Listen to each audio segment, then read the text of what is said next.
Hi, Phil. Well played. How much fun was that? It wasn't much fun in the middle. um, no, that was great fun. To come here against a very strong side, who are riding that wave of momentum in their own conditions and with their home crowd, to play an innings like that alongside Johnny and come away with a win is a great feeling. Did it feel like that was the best cricket you've played as a team in quite a while, given the crowd, strong opposition, a lot riding on it, start of the Super 8s? Did it feel like everything came together? Yeah, it did have that sort of a feeling about. I wouldn't say completely. It's been very stop-start for us. We had a hiccup against Australia, and then the rain out against Scotland.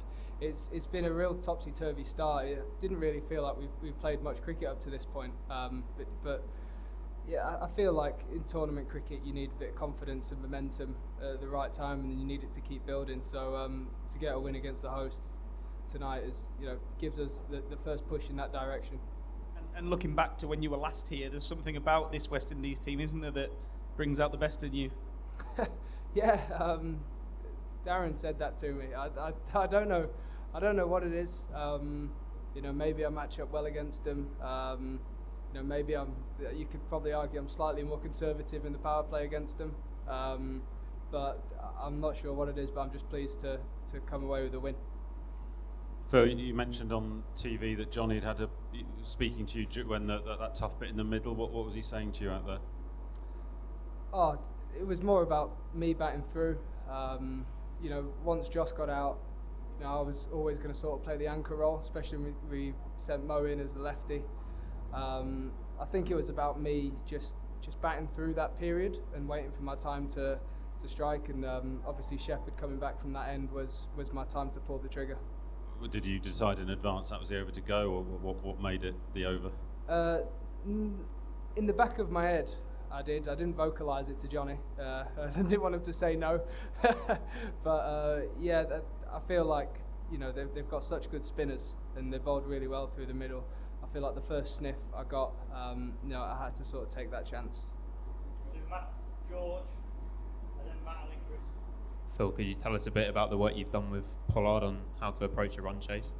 Yeah, so that's probably, Polly's brought a lot to the group, but I'd say that's the most valuable thing I've taken so far is constructing that run chase. We've spoken a lot about taking 8s from one side to take 12s from the other, and that's 200. So it's really simple. It sounds so simple to say it, but putting that into action, there wasn't really a point in time out there. I knew I'd slowed down. I knew I hadn't got much strike, but I knew that if I just get through that period, then we're going to be in a good position, and I can have a good dip, good calculated risk at the seamers. What was going on with Pooran? Oh, not much. He just kept talking as Moti was running in.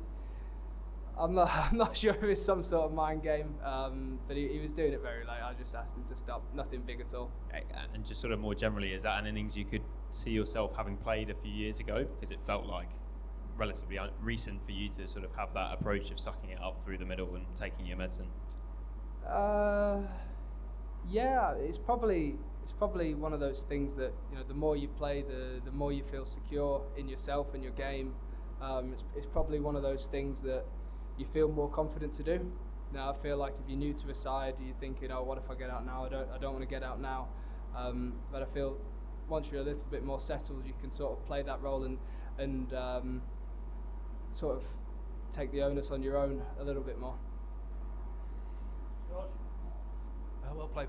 It was a brilliant performance in the field as well, wasn't it? I just wondered if you could talk us through those overs towards the end, was it 16, 17, where Jofra and Rash conceded sort of 4 and 3 or whatever it was.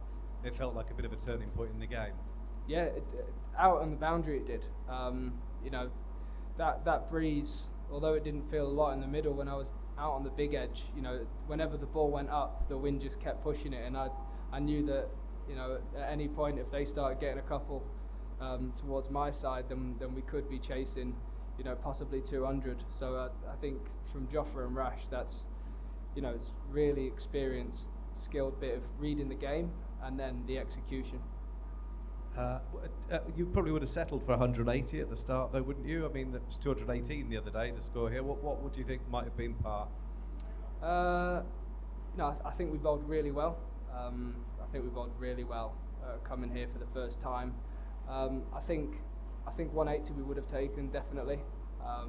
You know, we had some really good plans and we kept a few of their main guys quiet, which was pleasing from our point of view. But I feel like, you know, had we missed a little bit more, we could have been chasing maybe 200 plus. I think it was a great effort with the ball. Matt, then we'll finish with Chris. Well played.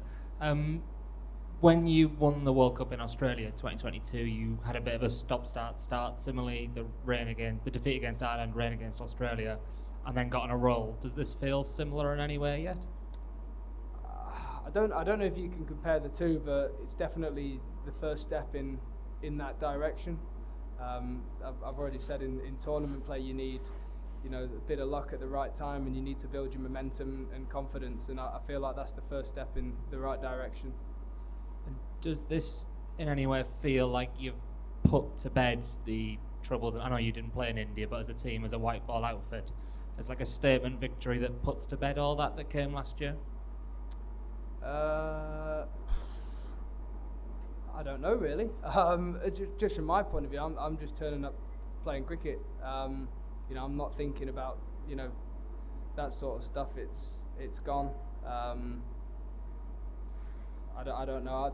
My head's not there. My head's very much in the present and now and this World Cup. Last one, Chris, please. Thank you. I was going to ask something similar, but on Saturday things, if the weather had not gone your way and if Australia hadn't got that run chase over the line, things could have been very different in this tournament. You kind of got through now and won the game in that sort of fashion. What does that do for you guys as a group looking ahead to the rest of the tournament?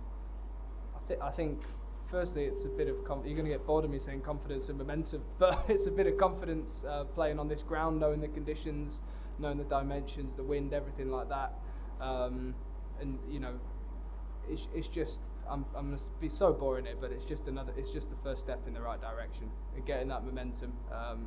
You know, that's how I see tournament cricket. The good sides that I've played in have all sort of come to the peak and at the right time.